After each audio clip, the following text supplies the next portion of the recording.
Welcome to another episode of Sanford Says. My name is Lisa Holder, Chief Communications and Cultural Affairs Administrator for the City of Sanford. I have a great special guest with me today, Bill Marcoux. Bill Marcoux is the City of Sanford's Utilities Manager. He took some time out of his super busy day to talk with us. Today's topic is an important one, our boil water notices and our boil water protocols. We recently had a water break in the city of Sanford, and we want to make sure that you understand the process and the procedures so that when it happens again, if it does, you will be prepared and understand where to get your information from. All right, Bill, how are you today? Good morning. Doing great. So we do know that the city of Sanford is under a state statute when it comes to doing the procedures that we are required to do by the Florida Department of Environmental Protection.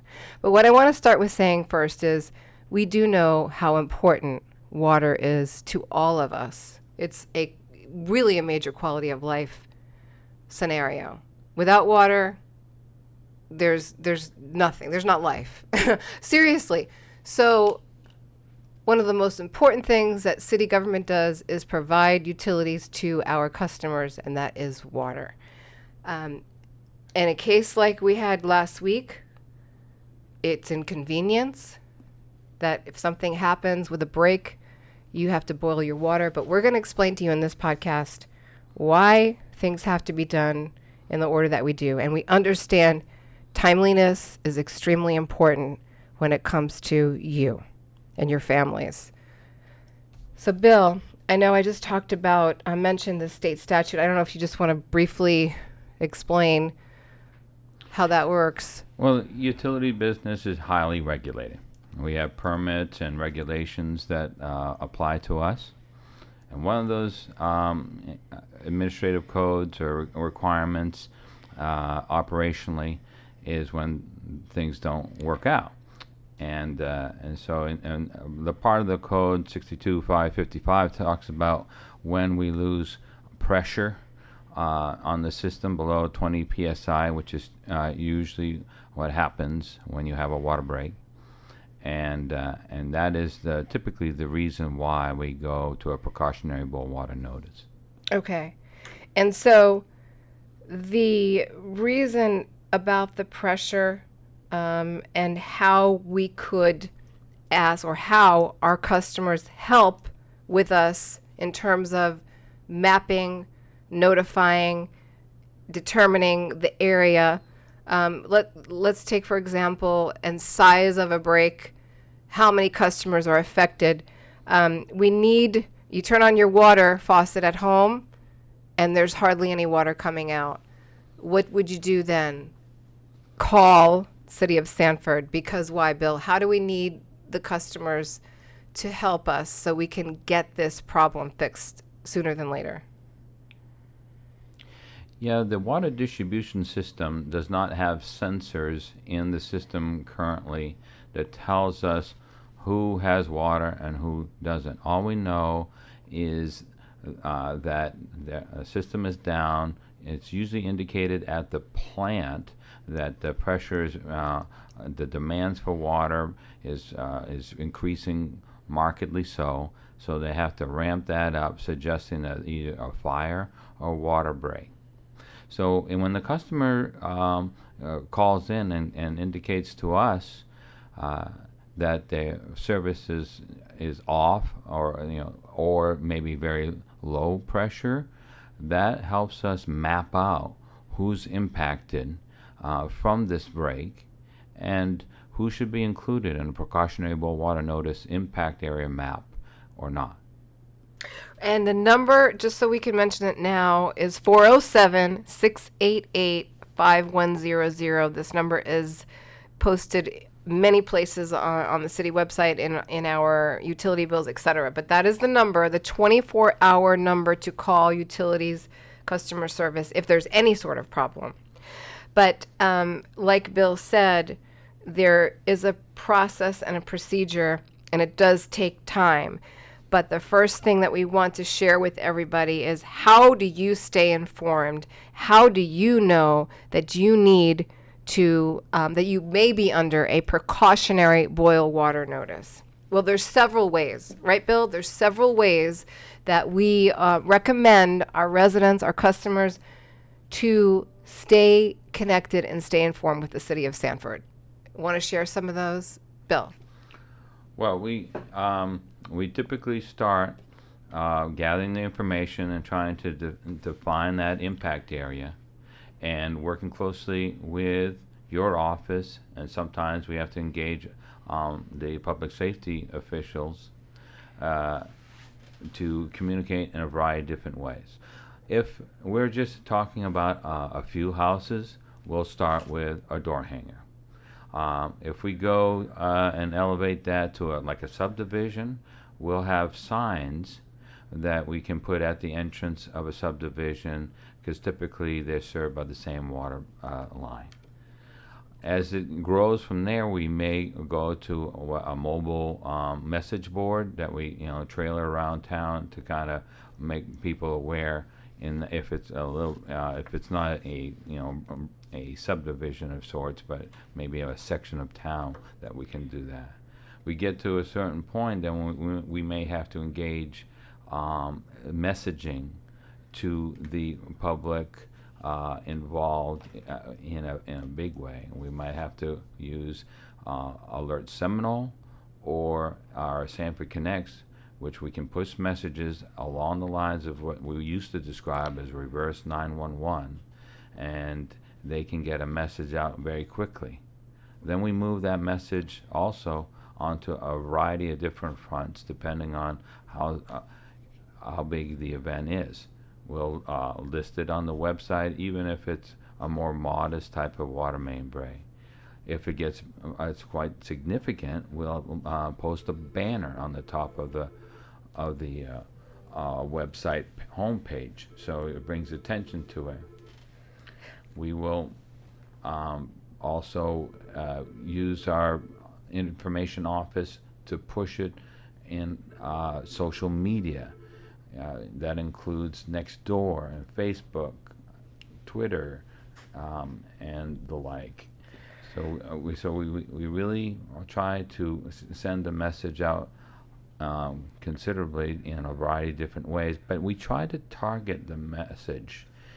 We try to refrain from going directly to the mass media outlets like TV and radio, because we really want to have those people impacted to get the message. And if we broadcast there's a water main break in Sanford, when we're only talking about 20% of Sanford, the whole city is concerned, and they respond, which limits our ability to be as effective in our responsiveness to the customers calling in. So from our experience, it's better to try to target that communication and have that back and forth with those people impacted.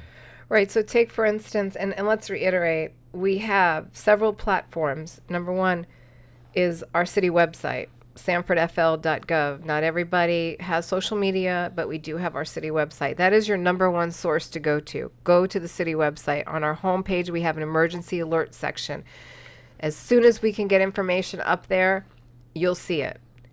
If you are Nextdoor, Nextdoor is another great app. If you're a Sanford resident, sign up for Nextdoor. You'll get information that way. You will also get information by phone, by text alert, through Alert Seminole. That is another great resource. Go to prepareseminole.org and please sign up. It's not only for boil water notices, it's for all kinds of information as it relates to hurricanes, major road closures, missing persons, and all of that kind of stuff. And we partner with Seminole County for that. And this is just another way to get real-time information on your phone. You don't have to be at a laptop, or at a desktop at home. You could be anywhere and hear what's going on. So please do that. And then we also have our mobile app, which is Sanford Connects. This is a mobile app where you can get notifications delivered to your phone also in a text format about what is happening concerning you and your family. So this is something that we recommend you do, is to please sign up for, it's a free mobile app. They're all free apps to get information, curtail your types of notifications that you want to receive. You can receive notifications about special events. You can receive notifications about youth programs. You can receive notifications about general news. You can receive notifications about boil water notices. It is up to you to tailor how you want to get that information, but we provide those platforms for you to be aware. And then also, as Bill said, Nextdoor. And then we're doing this podcast as another layer of information so we can share more details. You can hear directly from Bill Marcoux, our utilities manager, about these types of things, straight from the source. Bill, you want to say something? Yeah. In addition to calling our number that's available at 407-688-5100, as we indicated, we have other ways to communicate to utilities. We have our email address at utilitycustomerservice@sanfordfl.gov. And after hours, we have an after hours service that answers the phone and helps us, respond to customers' needs. And that's that email address is after hours service at sanfordfl.gov. And not to surprise you and turn this around a little bit, Lisa, but maybe you can talk about GoGov and what you would like to, where people can contact us through another vehicle and tell us about some issue that they're Right. facing, and this could be one way they could communicate to us. Yep, that's Sanford Connects. GoGov is is the the same. Okay. GoGov is the platform Okay. that we host, that hosts the Sanford Connects. But yes, so if you see that you see a pothole in the street, you could always upload photographs, street lights out, through the mobile app too. It's another way to get information for public services. If we need to fix something for you, if you need to notify us about things. But they could use that as, if they had a picture of the water break, because our recent one, somebody texted one. Right. They could use that same vehicle to help us say, Yes. Right? So it's not, Sanford Connects is not one way like we're doing with Right. Alert Seminole. It could be come back to us through that same Yeah, vehicle, correct? certainly, and you get notifications. So if you happen to be driving down the road and you see water spouting out of a fire hydrant, stop, take a photo, and send it in to us, because we need the eyes and ears out in the community too as well. So we appreciate that. It's called Sanford Connects. We'd love for you to download that app so we can stay connected to you, and you could learn quickly what's going on in your city that affects you and your families. So, Bill, we had a water break. This time around, it was a large one. Over 25% of our customers were affected. We did get that fixed fairly quickly. And so the water break line gets fixed. The water now starts flowing to your faucet, flowing to in your house, in your home, business, whatever that may be. But that's where the precautionary boil water notice comes in. That's where your behavior must be modified. Unfortunately, it's inconvenient. We know that. Like, for instance, what you said, power goes out, power comes back on. You can continue to listen to music, cook your dinner, go out for, turn on your favorite TV show. But with water, different story completely. So, and that's why we have that's why we're talking about this episode in precautionary boil water notice. So what happens after that? How do we need you to adhere to that for your own safety, right? Stay connected, obviously, to our information, but yeah. Well, we give you direction about not drinking the water, not brushing your teeth or cooking with that water, to use bottled water until we get lab results, and that is 2 consecutive days of good lab results of testing that says the water is safe and we can lift the boil water notice. Right. So, and these, of course, are through the state statutes that we talked about at the very beginning of this, where if you wanted to read more into it, if you just happen to be that type of a person, it's the FDEP, Florida Department of Environmental Protection website. You can go through there and look at that state statute if you're just curious about it. But it's important that you, number one, are aware that you are in a precautionary boil water notice. And that's why we're sharing this information with you to just stay connected to our communications channels. That's the whole point of it. So you know you're not out there questioning, am I in a boil water notice? How long is it going to last? And so we put that information out on those channels that I shared with you. And if there's any other suggestions from the community, let us know. Call utilities, call the communications office at 407-688-5019. But like Bill said, there are several ways. It depends on the level and the gravity of the break and how many customers are affected. But you will get information from the city of Sanford on what you need to do. Right? Yeah, and in the past we used to say, in 2 days, check back, and now we keep it a little more vague. We say until the lab results say we can go forward. Reason for that is sometimes you might get a bad sample, lab has a problem, a lab is closed, something like that. So it may not be 2 days, and we don't want to disappoint people. But so we want to do it as fast as we can. We know it's inconvenient. It's especially so for restaurants and hospitality because they have to follow additional rules when they operate. So we want to try to be as accurate as possible with including those who should be in and those who should be out.